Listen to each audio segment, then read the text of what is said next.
Hello everybody, hope you're doing okay. Welcome to a place called Adizero in the Surrey Hills. Now, this has been quite a good testing ground for the Adidas Prime X2 Strung that I've recently got in the UK 13.5. Sadly though, I think it's going to have to go back, not because of its voluminous weight. It's 402 grams in my size, which is the third heaviest shoe that I've actually ever had, or at least of the ones I've weighed. The only two heavier ones are Gore-Tex shoes, which you kind of expect them to be heavy because they're more like trail shoes. So it's not really the reason that they're so heavy that's going back. It's more of a fit issue.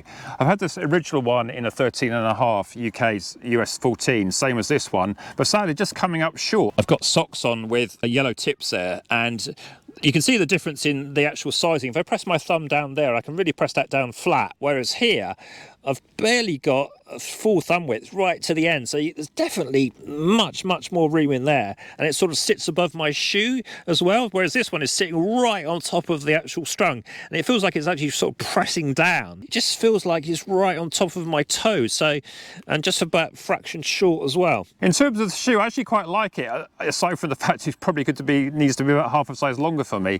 We've got a very similar sort of spec to the original one. We've got 50 mils in the back. It's a bit higher at the front this time, 43.5 mils, so you've got only a 6.5 millimeter drop. But you don't really feel that drop. I think what you do feel like actually feels like even more cushioning under the toes, which normally would be very nice, but I just feel like being pressed forward in this shoe. I thought after 2 runs, 8 miles each, that it would sort of loosen out a bit, but sadly it hasn't. I could sort of see that it would be a shoe that you really have to sort of take the weight aside and say, well, actually, it's probably a nice little cruiser. And I think also what you've also got to remember that in my size, when I say heavy, I really do mean heavy. I mean, how many of you have got a shoe which is over 400 grams? I mean, when people talk about shoes being heavy at like 320, I saw in a UK 9 in this one, but that would be actually quite light for me. And in fact, it's the same weight as my Alpha Flies.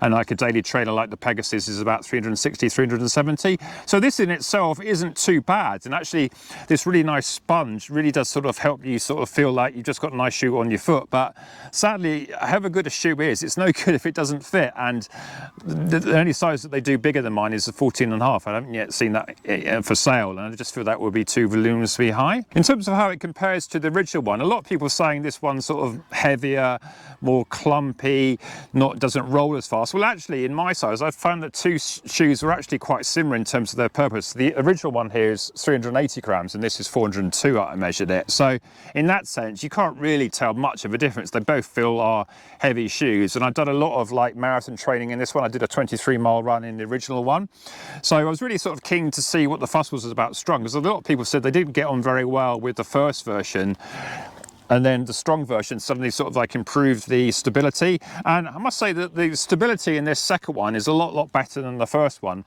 Perhaps that's why it's sort of taken out a bit of the element of fun for people in it. If you actually compare the backs of the two, I think as I understand it, the original Strung version, the actual bottom is exactly the same. So I think this is a fair comparison. You can see it's a bit narrower on the older one than the newer one, and don't have so much of a cutaway there. It's probably a bit fractionally wider at the front as well.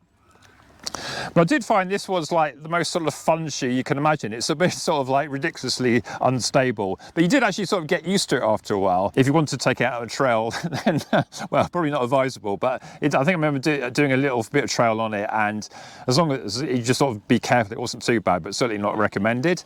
And the upper was this sort of pseudo, I think it's called cellar mesh. It's quite similar to the vapor we've had in the vapor flies and stuff like that. This Strung material, I was a bit disappointed with it. I mean, I think it's a lot more to it than this sort of cellar mesh stuff. If you look at the lacing system on the two, there's a lot less eyelets on the Strung version. It's a bit like sort of the Adidas Ultra Boost, where if you're sort of got a more voluminous foot, I think having less eyelets is less of a problem. I think the idea of the Strung is more meant to sort of contain the shoe more than the laces did on the original version. I much prefer the original version because there's more eyelets, so although it's a bit of a faff to get it right, but you've got so much more potential to sort of lock it down. And this material is just so much sort of thinner and sort of sits above my foot as well. I'm interested to know from the people who had the first version of the Prime X Strung why the Strung was so much better than in the original one, because for me, everyone's raving about the Strung, and this one I was thinking, oh, I just hope that Adidas don't decide to make every shoe a Strung shoe, because A, they're going to have very few eyelets, and is it going to be this problem that it's just to sit above my foot? Maybe I just need to try a 14.5, but it just sounds ridiculous. In terms of the technical details, the new one has got infamously 2 carbon plates. I won't go into the details of what is what, but I think the interesting point here is you've got this little puck bit in the middle here, which I think if you saw the original sort of designs was meant to be like a sort of cutout. And I saw a program that they were interviewing the Adidas brand manager on Believe in the Run, and there was some sort of theory that Nike complained about that, but sure enough he didn't mention that, and then they just said they were going through different prototypes and they found this one was actually better. Whether you believe that or not is another matter. But it's interesting that I thought in that program that he was saying that was his favourite shoe. Maybe it was obviously biased, but I mean he could have picked any Adidas shoe to take out, but I think it's just very difficult. I mean, all my racing shoes, like they're around about 250 to 270. I've just recently got the Endorphin Elite from Saucony. I'd sort of really pondered on that one, and I was glad I did, because that's only 270 grams compared to 402 in this one. And anyone who say that weight doesn't matter, well, you put a shoe that's 130 grams more serving a similar sort of use case, and I think you might then change your mind. And my Vaporflies are even lighter, around about 250 to 255. So any shoe that's around 250 to sort of 280 is what I call a nice lightweight shoe. And I think the original sort of Prime X in a UK 9 was about that size. So when we do talk about weights in these larger sizes, it really is a problem. I think because of the fact it's like a 3D material and just gets really big at the back. But yeah, if it was the right size, I would be really quite enthusiastic about it. I think the fact I actually running it twice, doing 8 miles, sort of shows that it was really sort of trying to love it. I hope this Strung would actually stretch out, but sadly that wasn't to be the case. And I think they're going to have to sort of try and send it back in for a refund. I'm not sure if you're really allowed to, but I'm going to get the old flash wipes and really give it a go to see if I can get a refund, because ultimately I would say there's a bit of a defect in the actual shoe, because it actually doesn't run as long as it should be. I mean, if you compare this one to this one, just standing them up, they do appear to be looking actually exactly the same, but clearly they aren't. In terms of the outsole of the Prime X2 Strung on the left here is quite similar to the one in the Adios 3, quite a sort of smooth surface, whereas you've got bottom ridges on the original one.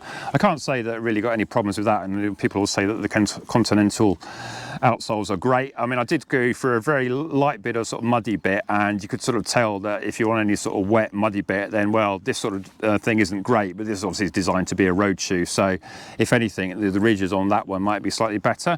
At the back here I would say there's a slight bit of stability concern. That's quite sort of flat, and it's almost like a bit of extra material plastic. I don't know, it's partly reinforcement and partly to give it a bit more stability, but I definitely did notice there's far more stability in the new one than the old one, so I think in that sense that's going to be a big bonus. But yeah, all in all, just a bit sad really that it's not really going to work for me, this one. I mean, aside from the cost, I don't mind paying the cost. I had to pay full price for this, £250, couldn't get a discount in this one. But anyway, so is this one you're going to interested in getting? I think if you watch your sizing, if you do, and if you can get a deal on the old one, well, maybe that's a better bet. Anyway, I hope you found this interesting. Like and subscribe with that, and see you next one then. Bye.